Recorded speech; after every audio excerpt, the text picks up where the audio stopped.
Hello everyone, thank you for joining us today. My name is Daphne Cook.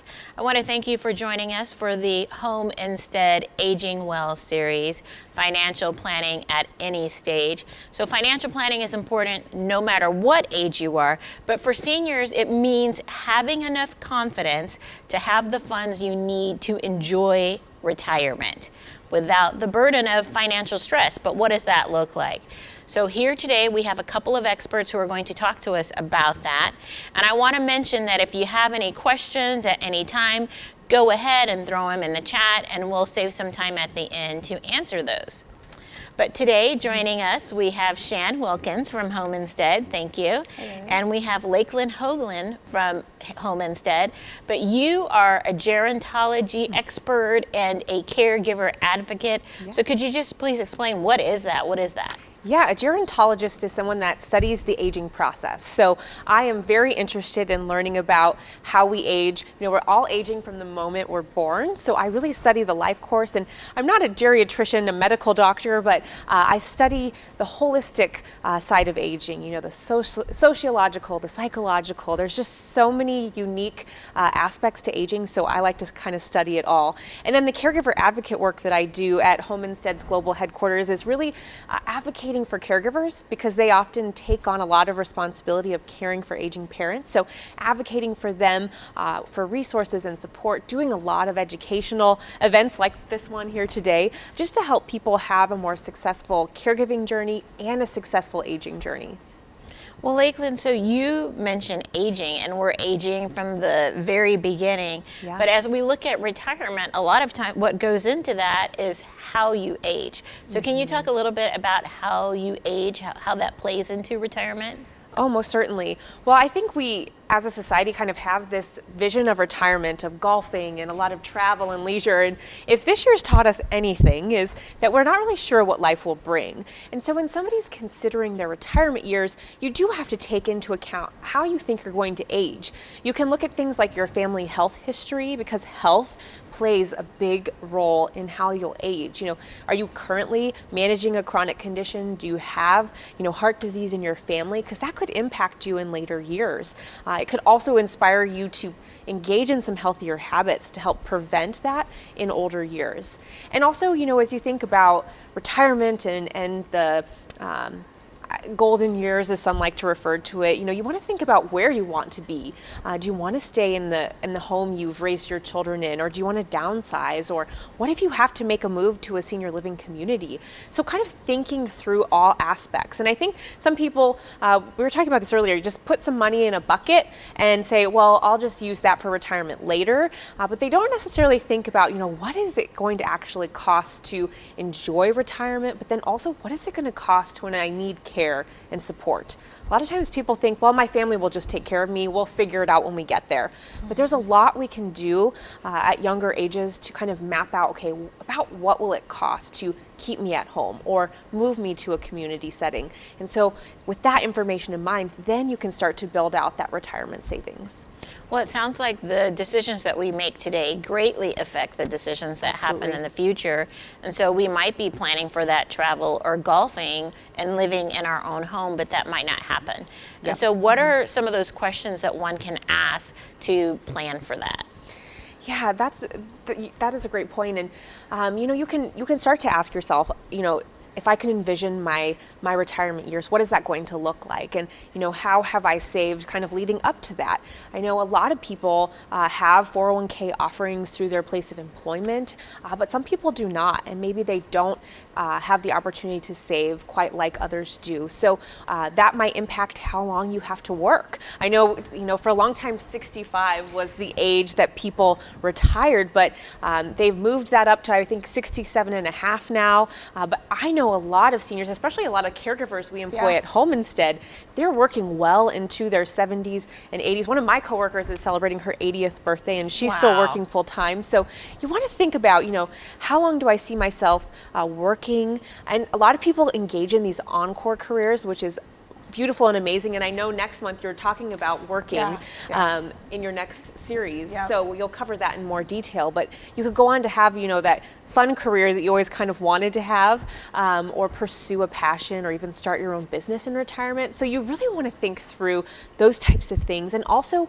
where you want to be. I know some people, they want to escape the Nebraska winters and, have a winter home in Arizona and then a home here in Nebraska for the summers, or maybe they want to move to be closer to family so that when they do need help, they are closer to that support system. And some people want to stay put. They don't want to move. So you have to think about, is my house set up for me to age? Here in Nebraska, we have these split level homes in a lot of neighborhoods. And it involves a lot of stairs. So if your bedroom, bathroom's not on the same level, or your main level, that might impact how you age. Because if you are to get injured or your mobility is impacted, and if you have a flight of stairs to climb, that's really going to impact your quality of life. So are there little remodeling projects you can do in your current home? Or is it time to start looking for maybe a condo or a villa, or kind of downsizing? So lots of things to consider. Can be overwhelming for some people. And I know at Home Instead, we created a great action plan for successful aging, and you can download it for free online at 4070talk.com, and I can get you all the link afterwards. But you can download this aging plan. It really does help you think through all of the categories as you're kind of thinking forward. Not only is the financial important, but what are those other things that are going to impact the financials? I think so many people think financial, and that absolutely is a part of it. But you have to think, it's like when you go to buy a house, you're going to save 10% of the down payment. And so you plan that. Most people plan that for years. And so it's kind of the same concept. So I would recommend talking to friends, see who they use for financial advisors. Don't be afraid. The younger you are, the better to save. Yes. And financial, everybody that I've talked to said, you have to have a minimum of $25,000 in savings or $50,000 before financial advisors will even talk to you. And that is not the case. I've seen more and more lately that you can have $500 and they want to talk to you, and they can help you build that portfolio up over the years. So that goes into it, but just like Lakeland said, your home, and being okay to sit down with your spouse at 45 or 50 when the kids are graduating high school or college.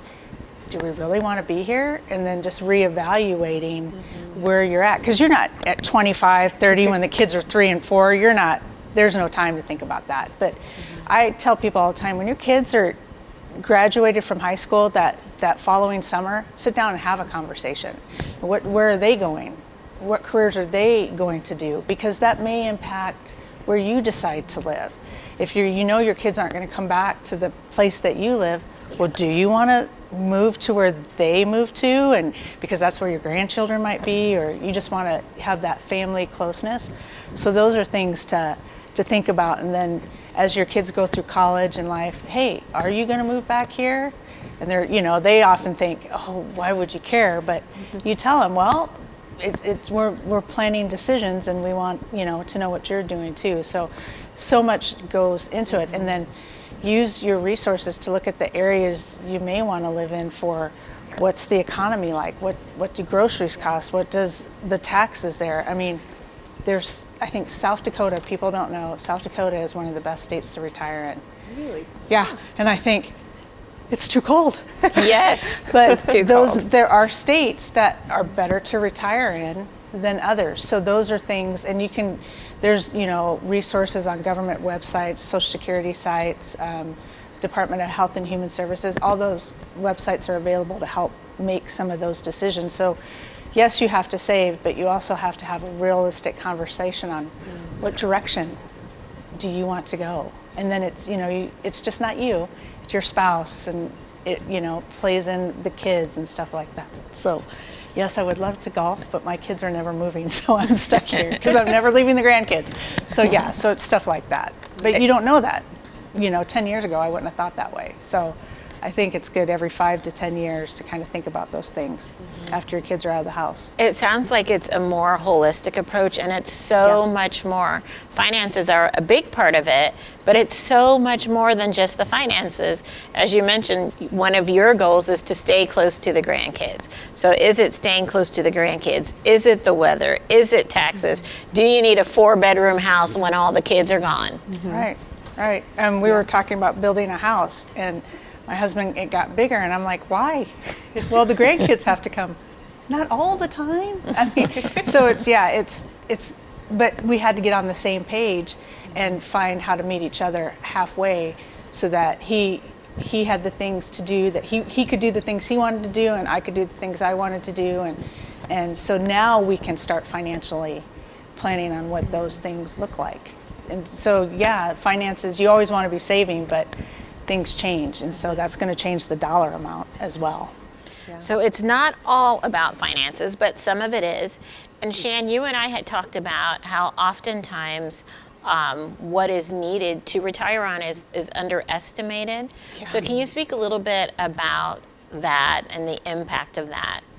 I think it is very underestimated what retirement communities cost and what in-home care cost. It used to be a big gap. It used to be in-home care was way more expensive than a community. And I was doing some price comparisons about 2 months ago, and it's come very close together. In fact, it's probably cheaper now to actually bring in care into the home, just because society was already going that way, and then bang, in the last 12 months with COVID, it's really gotten more reasonable. Your groceries can be delivered. Your lawn can be done for you. It's more reasonable to have, your house cleaned. And so those things that you couldn't maintain a home anymore, so you would have to move, have become affordable so you can stay at home. So, but you're not working. So you do have to think about, okay, make sure you're talking to your financial planner. There's all types of things you can do with your retirement money. You don't have to keep it in the stock market. I know people that have invested in land and plan to use that land when they retire and sell it. But so, you just have to think about, are you a stock market person? Are you comfortable with your money there, or does that scare you? And don't be afraid to ask your financial advisors anything you want. Where can I put my money? I'm kind of curious. I have to find out I hear this commercial to buy gold and silver, and I'm like, and they'll put it in your 401k. I'm like, how are they going to put gold and silver in your 401k? So, I'm like, I got to find that out. I'm curious about that. So I'm just saying, don't be afraid to ask questions of your financial advisors, and but pick a good financial advisor too, like I said. But there's a lot more that goes into it, but don't underestimate the cost. And as you plan and you have those conversations, it will help you determine what amount of money you're going to save. And then don't be afraid to talk to your kids. Lakeland was saying a little while ago, the average child spends about $7,000 a year caring for their children. So, sit down with your kids, have these conversations, what are their expectations? Where are they at? And that will help you to decide how much you should be saving and that type of thing. Yeah. Go ahead. I was just going to ask, are there some alternate funding options that people might not be aware of? Yeah. There's a lot of grants. It depends on your income level. You can receive grants. Local churches are a big resource for elderly and finding different benefits that are available to you. There's estate planning. Estate attorneys have a lot of resources. Just down to your home, how you can leave that to a loved one and not pay inheritance tax. There's a lot of different resources available. There's, most people have life insurance. It's just finding out, can they cash that life insurance in and use it for retirement? So it's just a matter of making sure you write everything down where it's accessible, and then not afraid to ask questions or make phone calls, take the time to make phone calls to find out, is a reverse mortgage something that I want to do. My son used to say, you can't sell my house. I'm like, well, I think it's mine. But now that he's married, he doesn't want the house anymore. But so maybe a reverse mortgage would have been something we would have considered at some point. So those are the things you have to, what other funds are available to help me retire. And I would add some things to that too when you look at the long-term care needs. So when we think about retirement, you think about those golden years, but no one really likes to think or plan about those years that they do need care and support. A lot of times people think, well, my family member will take care of me.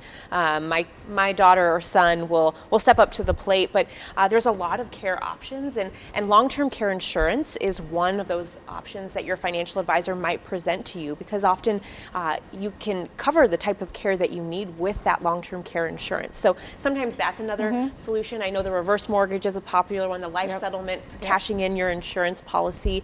But also if you're a veteran, Veterans Assistance often has home care benefits. And can help and support. And there's a whole caregiver support network through the Veterans Assistance organization. So there's a lot of different ways. And sometimes you have to kind of piece it together like a puzzle. You might have your private savings. You might have some VA benefit. You might have some long-term care insurance.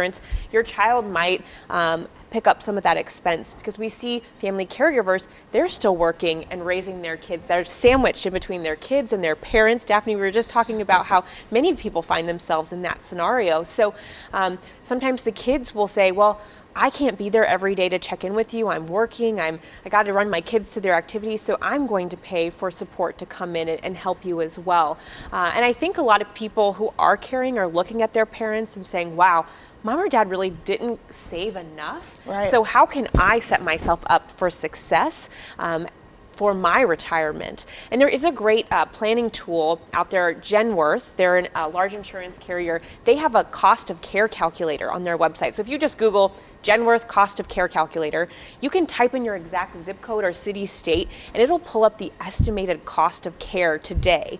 So you can kind of use tools like that to really kind of project out. And I know a lot of financial advisors, they have tools like that too in their arsenal to help their clients kind of map out, how much exactly will that cost. So yeah, sometimes it's just fitting those sources together, putting that puzzle together to find out or to figure out the best way to pay for the care you'll definitely need at some point. Well, and it's looking at if mom and dad are snowbirds and they go south, are they turning off their cable and internet? Are they cutting the budget in one area when they go to another? I found a lot of families forget to stop getting the newspaper. I know a lot of people don't get the newspaper anymore, or they forget to turn off their electricity, let the power company know we're not going to be there that often, put the water heater on vacation. And it sounds like small amounts of dollars, but they do add up over time. And so if paying off your cars faster, or do you still need 2 cars? And it's those types of little things too that we don't think of on a day-to-day basis, that people just, if they have those conversations and plan those things out, then they're saving money. You don't need your internet if you're not at your house. Right, if you're going to be gone for 6 months or however many months, you don't need the internet and electricity, and it does add up. Right, you don't need your cable and all those things. So it does. I think the average cable bill I was reading is $130 a month. And so then even if you don't travel, what are you really using all those channels? Don't be afraid to talk to your kids about getting, maybe you just want Hulu. Maybe you don't need all those things. So it's those little bit of savings too that help. And my grandma still cooked for 12 people, and it was just her and my grandfather for years. And so it's just, how do you have that conversation? You don't need all those groceries, but you want them to stay healthy. But so it's little things like that. And then what do you do with that savings? Make a plan for it. If you're saving $12 a month on your utility bill, what are you going to do with that $12 to make it add up? So it's stuff like that. It's conversations like that. And if you're not working, then those little dollars do add up. I think they're more significant than when you are working and it doesn't bother you as much. Right.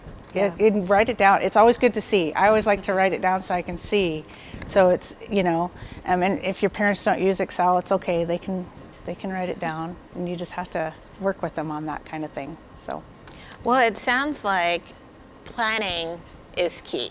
And you've given us some really good things to think about, because there's a lot of planning that doesn't necessarily come to mind. But how do you initiate some of those conversations? I mean, it's even thinking about if you're in that sandwich generation, like even those conversations with your parents, but even planning, as you mentioned, sometimes you find out that your parents haven't planned enough. So how do you initiate those conversations? Yeah, and I think the pandemic that we're going through brings opportunity for us to have conversations, because we've all been faced with the possibility that our lives, we're not going to live forever. I think this pandemic has made us all kind of pause and take stock in the present and the time that we have with family. And so I think that this time is a great time to have these conversations. If you are the adult child and you're starting to think about these things, bring it up with your parents. Mom or Dad, I was just thinking the other day about my future retirement plans. I know it's a really far away for me, but I would love to hear, what are you and Dad thinking about? Or, we have loved growing up in this home, and do you see yourself here forever? It can be little, kind of woven into conversations in little bits. It doesn't have to be like a big formal sit-down conversation. And you can, again, kind of discover over time what their wishes are and then work towards their goals. I think also talking with them about their goals. A lot of people, they want to stay home forever, and they all make their kids promise, please keep me home forever. Will you promise you'll never move me to a nursing home? And I think that's a hard conversation to have, because we just don't know what the future will bring. Right. We hope that we never have to make that move for our loved one. So talking through, okay, your goal is to stay at home. Let's figure out ways we can do that. Is it home modifications? Is it bringing in care, like home instead, home care support, or will we need some home health down the road?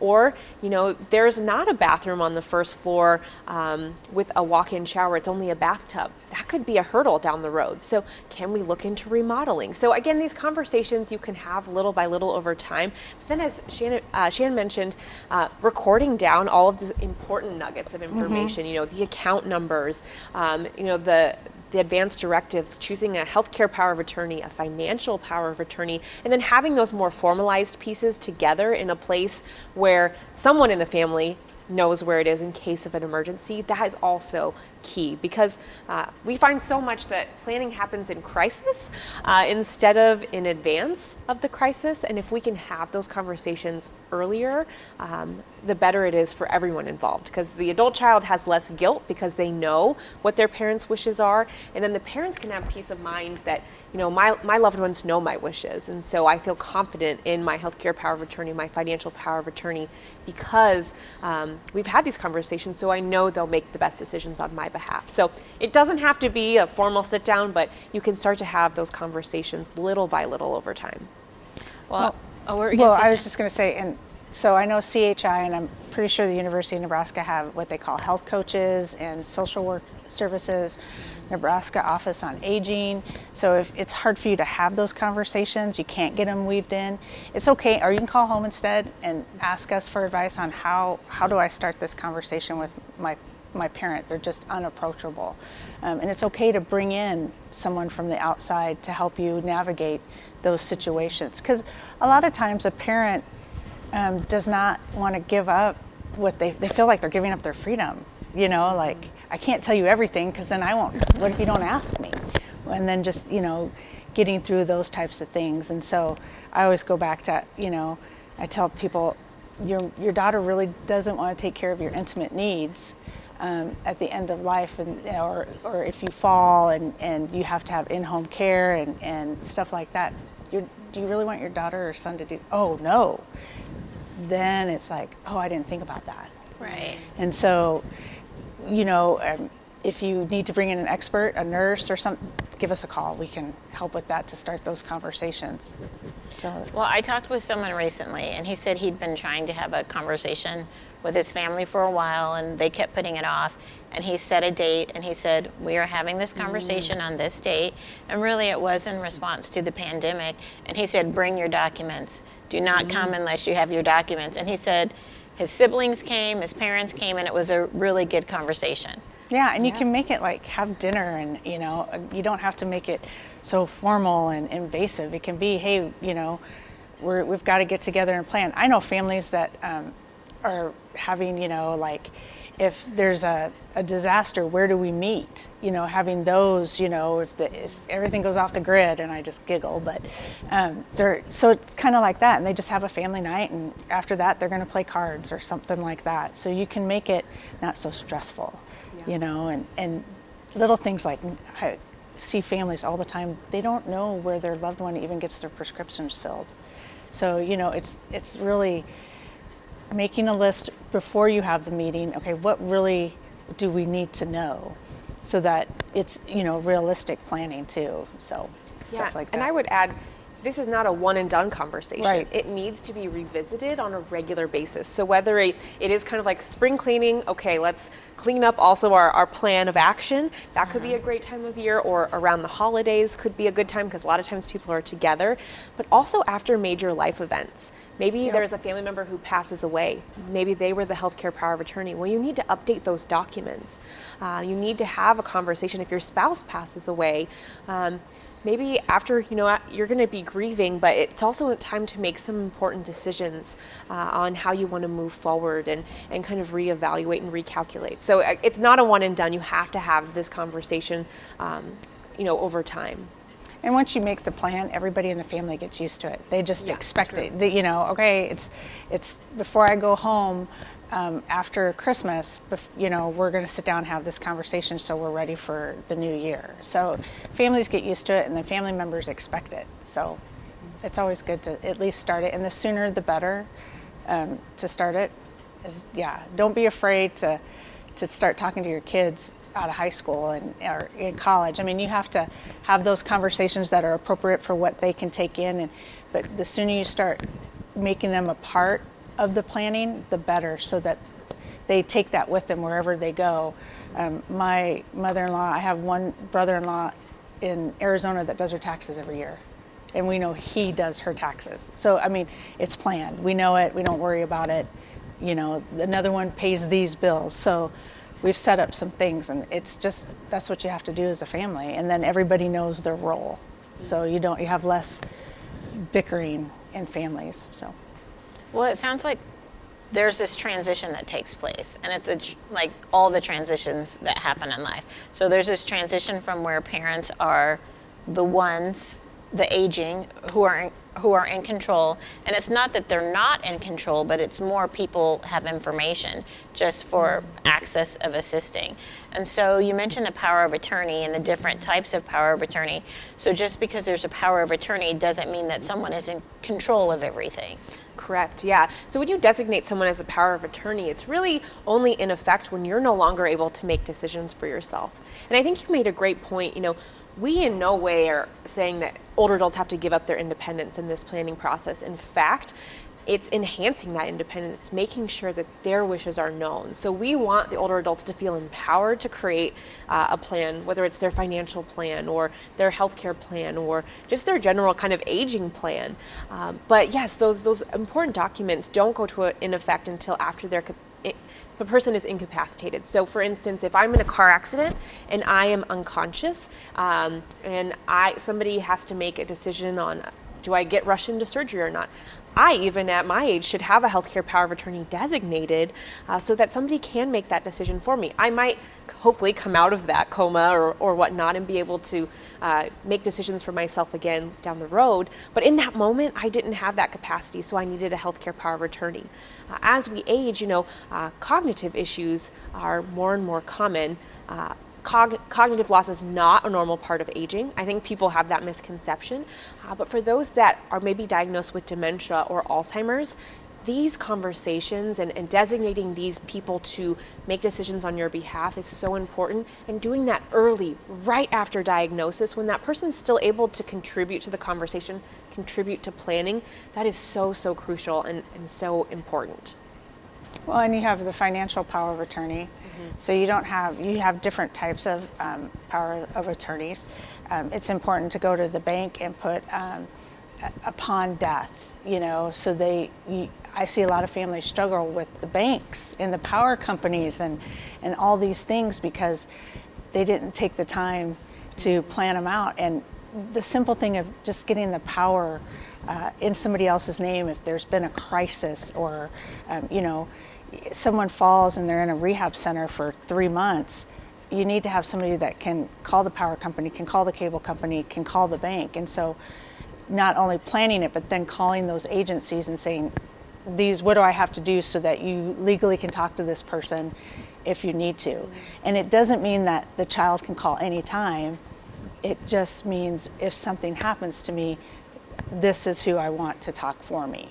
And so just setting those things up, and then who is going to be your financial power of attorney. I tell families if they can designate a health power of attorney and a financial one, to have 2 different people so there's not all this pressure on one individual.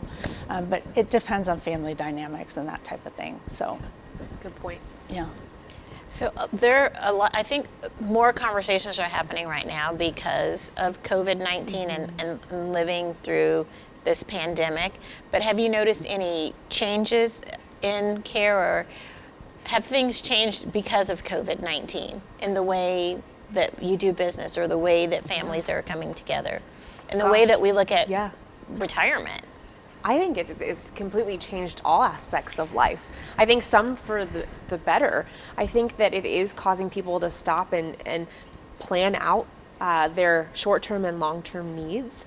I think in our industry, in the home care industry, a lot of people want to stay at home, and senior living communities, of course, serve a really important purpose in our society, in our community. But some people are stopping and saying, okay, do I want to move? What resources are available to keep me at home, and how can I plan for that going forward? I think too, a lot of people unfortunately were impacted financially. Maybe they lost a job or had to make a career change based on maybe caregiving responsibilities or homeschooling of their children, or maybe they were an essential worker and really got burnt out and are making a career move. So some people have been impacted financially, and that'll probably impact their retirement savings down the road. But I think it's also, again, a good time for us to pause and take stock in, what are my wishes? How do I want to spend out my final years? And who is really important in my life? And is it spending time with family and being close to family? Or, is it staying at home? And what resources are available for that? And families are not saying no anymore so fast. They're starting to listen to their parents. I think a lot of people found that their parents had a lot of life experiences when this pandemic came to be. And so I've seen that. I've seen where kids my age are listening to their parents, but they also struggle with their parents too, because they're these strong individuals and they're used to getting advice from them and they're taking it, but they're not saying, they're valuing their time and not arguing with their parents so much about the little stuff. What battle is this battle worth really fighting if my mom doesn't want to go out of the house, even though I've had the vaccine and she's had the vaccine. I know a daughter-mother situation like that right now, and the daughter called me like, she still won't leave the house. And I'm like, in the big picture, okay. And what's the problem? It's ice cold out. It's really cold out right now too. I mean, go see her. It's just sometimes taking a step back. And, I've seen kids value their parents' experiences and their life experiences and valuing that. And then at the same time, how do you not get so deep in all the stuff that you can take a deep breath, take a step back, and continue to enjoy your parents, because they had to stay separated from their parents for so long. And then their parents feel like they have a lot of control back. And then when all this goes away, how are they going to merge all that together? So just social dynamics. I've seen a lot of how do we deal with mental illness, stuff like that. So I think we'll see an impact for years to come. And so just because we get the vaccines and stuff like that too, I also think families continue to have to find innovative ways to communicate with each other. I think we learned how to use Zoom. I think we learned how to use it for the positive, So that type of thing. My mother never FaceTimed. Now she FaceTimes all the time. So, I mean, but I try to embrace that. So, I mean, it's things like that, you know, and setting boundaries. You know, I think families need to do that too. What's okay? What as a parent am I willing to talk to my children about, and what am I not willing to talk to my children about? Setting boundaries, and then what are your children, what do they want to take on? And you have to be okay. You have to know your children have lives. They have kids of their own usually, or careers. And so setting up boundaries that are productive to be able to age successfully. So. Yeah, setting up boundaries will really help everybody know. It just gives you an operating system or a framework to work out of when you're trying to manage all these different things.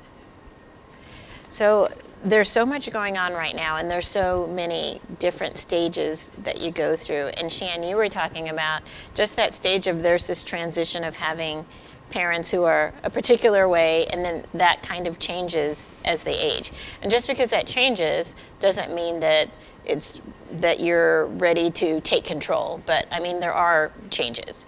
So from someone who's working and in this position, and now they've kind of transitioned and there's personality changes. So how do you deal with that? What's the response to that? Because it doesn't mean that you jump in and take charge, but that aging parent is a little bit different. I tell people repeat back. So if your parent or an aging loved one has said something to you and you're like, what? Don't do that. Don't go, what? Repeat it back. So you shouldn't say, what are you talking about? That's crazy? Yes. Well, you can, but if you repeat it back to them, and then, or say stuff like, what makes you feel that way? You know, they're feeling that way for a reason. And even though you may not understand what anxiety means, maybe you've never suffered from it, it's real to that person that is feeling it. So just asking them probing questions, you know, in a sincere way. What makes you feel anxious? What happened in your day? And just them being able to talk to you, and maybe the anxiety goes down. Just try not to be condescending. I know it's hard because it's your mom or your dad, and they've always been the strong person and a person you go to for direction usually, but they're changing too, and they see their weaknesses, and it's very intimate to them. You know, it's no different than us when we've had, you know, maybe we've fallen and hurt ourselves and we bruise a little bit more, and you're like, oh, I never bruised that way when I was in my 20s. Or for them, you know, they are intimately seeing how they are aging, and so they're scared. And just respect that and kind of keep that in the forefront of your thoughts. And you know, why would my mom be acting like this? Ask her, hey, what's going on? You feeling okay? You know, and don't underestimate their pain or their anxiety, because for them, it's very real. And so they do feel they're feeling more fragile. They used to be that strong person, like I said, and so now it's intimate to them that they're not so strong. They are scared of the ice. You know, where you and I will go down the driveway and, you know, no big deal if we slip a little bit, but, you know, a little twist to a person in their 80s to their back can be a big deal. So don't underestimate their pain, but mostly just know that you just need to listen. And if you think something is crazy, don't say that. Just maybe repeat it back and ask them why they feel that way or why they want to do something that way. And a lot of times, you can figure it out with no conflict or making them feel stupid or alienating them in the process. Yeah, I think it comes back to just open communication. And I think I like what you said, kind of getting to the root cause of whatever feeling, or maybe you're being met with some resistance, trying to really understand, okay, I want to understand from your perspective why you're feeling this way, or why you have this perspective on this particular issue. And I think sometimes too, as maybe the family caregiver or the adult child, I'm a type A person, so I think my way is right and I'm going to do it my way, but there's a million ways to do just about everything. And so, you know, as your loved one ages and changes, maybe you can adapt some of the things that they're doing or you're doing to find a happy medium for everyone. We don't have to, you know, do it the same way we always did it. And I think that this pandemic has shown us that. I mean, I think like you just mentioned, your mom's embraced technology. Yep. My grandparents embraced technology, and there's so much technology out there that can help families, whether it's through the financial planning process or the tracking of expenses. There's a ton of caregiver apps out there that help you manage medications and appointments and shared calendars. You were talking about working with a family who uses a shared calendar with their aging loved one just to stay on top of communication. So I think that, that open communication and finding new ways to communicate can really go a long way. Yeah, and it doesn't have to be expensive. This family, the mother, the grandma her daughter would come at the same time every day, and it was scheduled, and if she ran late, she got anxiety. And so my friend was like, what do I do? I'm like, just share your calendar with her. So she knows, oh, it's Wednesday, she's taking Jason to basketball, so she might be running a little late. Put it on the calendar and let them see that, and then put their appointments on the calendar too, so they're interacting with your family as well, and so it actually works. So, and it's just the Google Calendar. It doesn't have to be an expensive resource. I think a lot of caregivers, especially daughters who we find are the primary caregiver, forget that the simplest things can solve the problem. It doesn't have to necessarily cost money, but you want to do the best for your parents. So you're like, okay, how much is this going to cost? Do I have to buy this special product? Most of the time not. Don't be afraid to ask a friend that's in the same boat you are in, what do you do when this comes up? That type of thing. So yeah, it was just a Google Calendar and it works. Well, it just sounds like communication is key. Even the calendar is a tool for communication.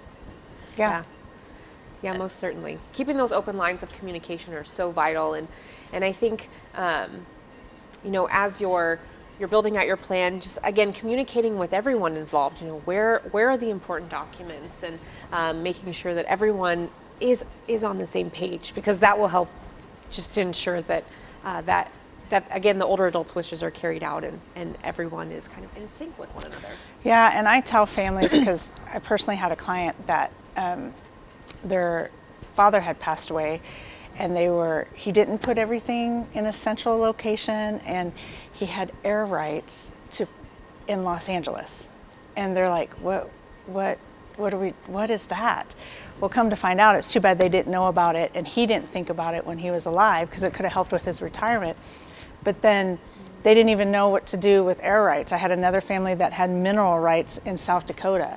So it goes back to the sooner you start having the conversations, and we talked about alternative resources, some of those things, people inherit property from their parents, and now they're the grandparents. Oh, I have this property, I've never even seen it.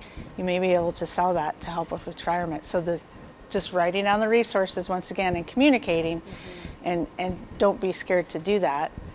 Really, really helps, just, I can't say it enough. Yeah, well, and sometimes finances can feel like something very private. So I think sometimes that adult children and their parents find that there is some resistance to sharing finances, and I think that's something that each family kind of has to navigate. It's very situational. Everyone's situation is so different.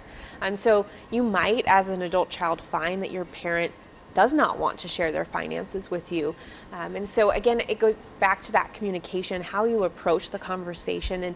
And you might approach it from an angle of, Mom or Dad, I don't need to know everything about your finances. I know that's something you don't feel comfortable sharing, but if something happens to you, can you at least tell me where I can go to find that information, who all I need to contact? Because again, I want to be able in that crisis situation to make sure that you're well cared for. And so at least can we start with that? So it might take baby steps. It might take addressing the conversation several times in several different avenues. And sometimes setting that more formal appointment is effective. And you can even approach it, hey, Mom and Dad, I know that we haven't talked about finances yet. I would love to talk with you about that. Could we set an appointment in a couple weeks? Because sometimes it takes a while to kind of think through and digest. At least some people are like that. Again, you'll have to figure out what works best for your family. So it might take them a few weeks to get their thoughts together, to put that list together, and then have that more formal time to sit down and talk it through. But again, every family is so different. I think that's why I love working in this industry, is because every situation is so different. And it really is like putting on your investigative hat or putting together pieces of a puzzle, again, with the end result of that successful aging, and that looks different to everyone.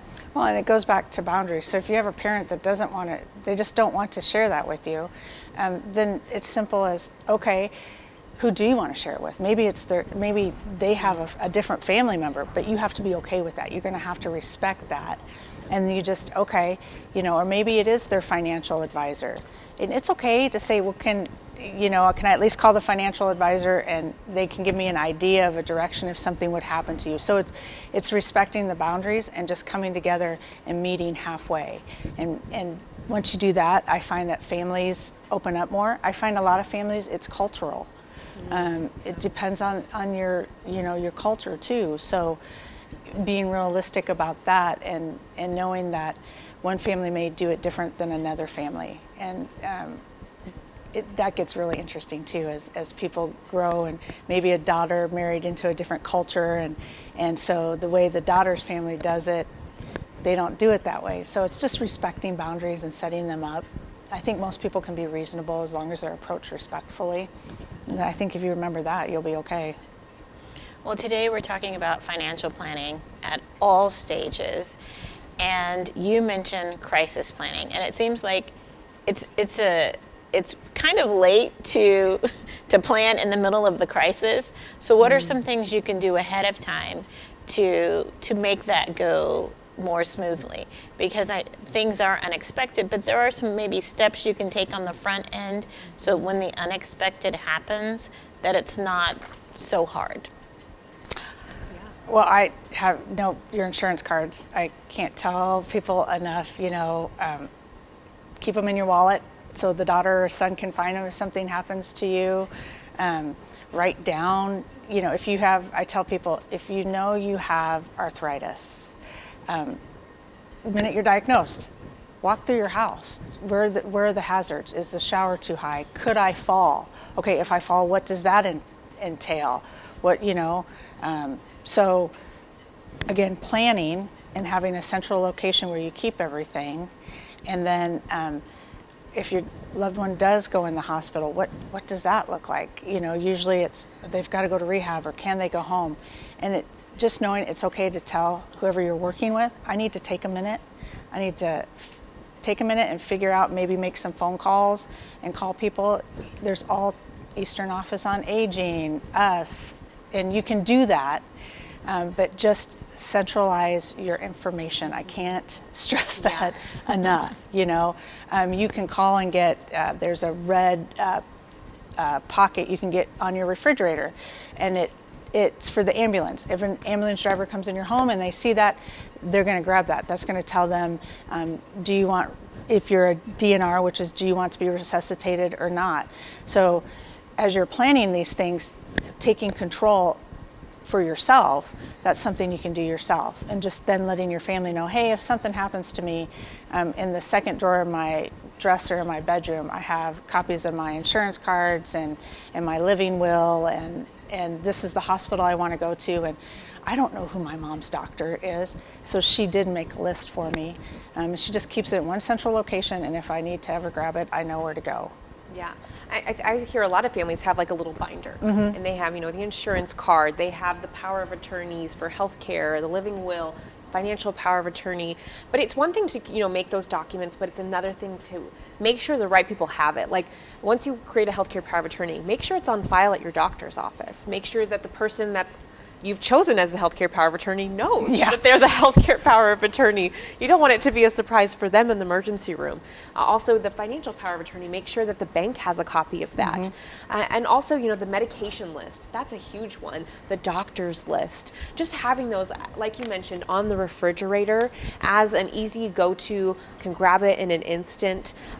Those I think are some of the really key things. If you had to, plan for a crisis, those are the things you can start to do now. and then kind of build out that more formal plan. I know Home Instead has a senior emergency kit that you can download online. I can also share the link to that, but it helps you collect all of that really important information, and then you could create a little folder or binder and put it on the fridge or in a well-known area of the house so that it can easily be snatched and carried off to wherever the crisis has occurred. And then don't be afraid to ask your loved one that's having the crisis, if they're in the hospital, they can still communicate. So let them, if they can, be a part of planning their discharge plan. And it's, if you're not comfortable with something you're being told at the hospital, it's okay to call your mom's doctor and say, hey, this is what they're telling us. What do you think? So don't be afraid to reach out for help, and don't be afraid in those situations to tell people, I need a minute. This is moving way too fast for me. So give me a minute. Most people don't know if they feel their loved one's being discharged from the hospital too soon. There's ways to avoid that by doing Medicare appeals, and so don't be afraid to ask questions and voice your concerns for your loved one, and let them do the same if they're in crisis too. I think people think, oh, it's my doctor, or it's a doctor, so they must know what's best. Not necessarily. It's okay to ask them questions. They work for you. You don't work for them. So I think people forget that, and so it's okay. I just say, what questions do you have? They can stop and listen. So I think taking that frame of mind into a crisis situation is very important. Well, Shannon, you mentioned maybe having the person who's your financial power of attorney be different from the healthcare power of attorney. But what are some criteria you should look at when selecting that person? Because a lot of times someone may choose someone who they trust, but that person may not want to execute whatever some of those conditions are. Mm-hmm. So what are some considerations when you're selecting someone for that job? Well, I think you have to sit down with that person first and ask, I would like you to be my power of attorney for my health. And then when you're going over your wishes, making sure they're okay with your wishes, and making sure they can separate their personal feelings from maybe some wishes that they don't agree with, and that being okay. And mostly just trusting that person is going to follow through with what you have decided. So I think when you're thinking about who that person's going to be, maybe have 2 or 3 people if you can in mind. It does not have to be a family member. But I always tell people, I would want my health power of attorney closer than farther, and my financial one could probably be farther because so many things can be electronic now, and phone calls and Zoom. So I tell people, when you're thinking about that, but who are you most comfortable with your health? And maybe if you're a dad, it's the son, or a lot of times it's going to be the spouse, as long as the spouse can make those decisions and that's what you want. But if it has to be a family member, just making sure they're on the same page with your wishes, and that they can emotionally you think follow through with those wishes in that situation. That's and then geographic wise, is it realistic for this person to handle my health needs if they live 200 miles away? And it may Good change if you do if you see the show and you're at 35 and you go get a health power of attorney, revisit it, please. It may change. So those types of things. Yeah, I know for me, I took a class on death, dying, and grieving at UNO. It was a great class, and I had to create all these documents for myself in my late 20s. And I knew I love my mom and I'm closest to her, but I knew that my dad would probably logically just be more accepting of what I put down on my living will. So I chose him as my healthcare power of attorney. They might not even know this. I don't know if I shared this with them. So if they're watching, this is probably news to them. But I had to go through that decision-making process and really think that through, because it is a decision that you don't want to take lightly. And again, it's important to share that. So this weekend, I'm going to call my parents up and let them know. Well, and it's funny, I have very specific wishes, and I know that my son is like, you're crazy. And so it's my daughter who I will, because she will do what I ask her to do. And so those are the things I'm thinking, if I had this situation, somebody else has had to have this situation. Yeah. And so, just if they say they'll do it, that's great. But then lay out what you want and see if they can emotionally handle that. I know for my parents, I could not. it had to be my brother, because I'd be like, no, I want my dad and mom to live forever. So we're going to intubate and give them, feed them. And that's not realistic, but you're so emotionally in it. You just have to be realistic about, can you handle it when the situation arises, and dig deep and think about it. So that's what I would recommend. Well, we did get a question from the chat, and it's, where do you get the red pouch? You mentioned the red pouch that's on the refrigerator in case someone comes over. I will get you a link for the website. The fire department usually can get you one, but I'll get you a link where you can get it, and they'll send it out to you for free. That's fantastic.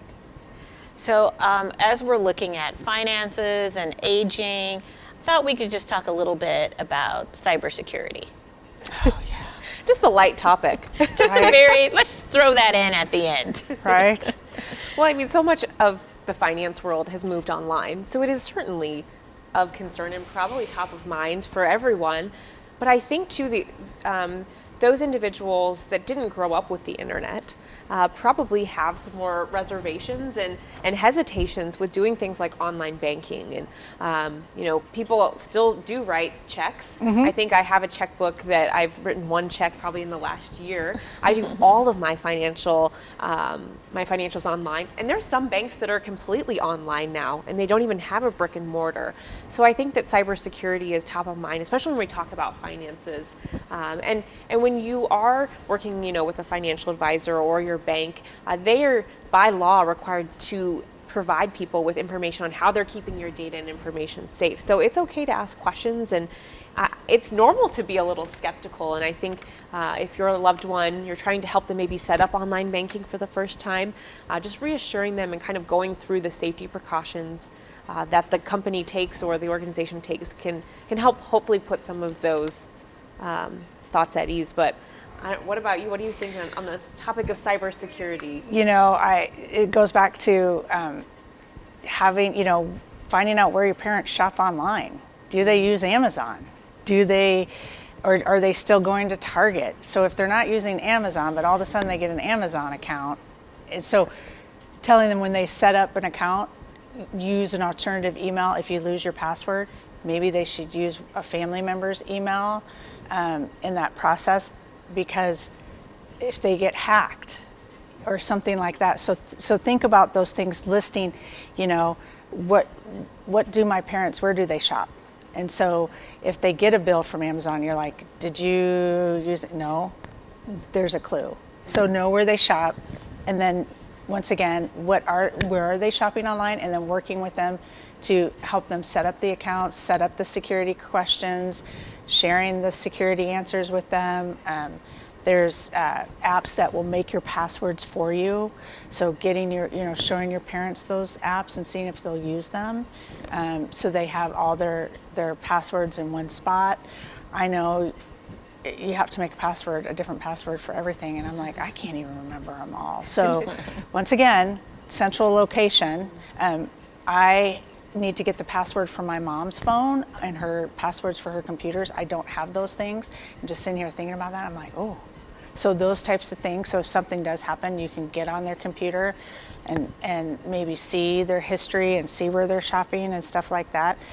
If it sounds too good, it probably is too good. And then the Nebraska Department of Justice, the DOJ, he has a fraud book, and we can get you a link to that too, a pamphlet that you can go through, and it talks about cybersecurity and that type of thing. So, never give out your birth date or social security number if somebody asks for it. It's okay to ask the bank, where do you have the title to how are you securing the title to my home? That's a big fraud thing right now. So things like that, and being okay if your parent doesn't want to use all that electronic stuff. If they still write a check, just be okay with them still writing a check, because they are scared. That's real anxiety for them. For us, it's not. So. Or just even maybe having a conversation about some of the scams that are going on, like Yes. the people who are calling and saying you owe tax money or. Yeah. And the COVID thing, there was a scam for the stimulus was coming on these debit cards. So people were calling people and saying, oh, if you give me that card number, we'll be able to send your second stimulus card out. So just being aware of that, knowing who you're talking to, that type of thing. Yeah. Well, Shan and Lakeland, I just want to thank you so much for being here with us today. You've given us some really good food for thought, and I just appreciate this holistic approach. It's more than just about the finances. You've given us a lot to think about just as we age. We're going to have some links on the website. We're going to make this available on mccneb.edu/CE. And then when we do, we will have some links to some of the things that Lakeland and Shan were talking about. Also want to mention next month, we will be talking about aging and the workforce. The fastest growing segment of the workforce is over 55. And so we're going to talk about that. Thank you for joining us so much today, and have a fantastic day.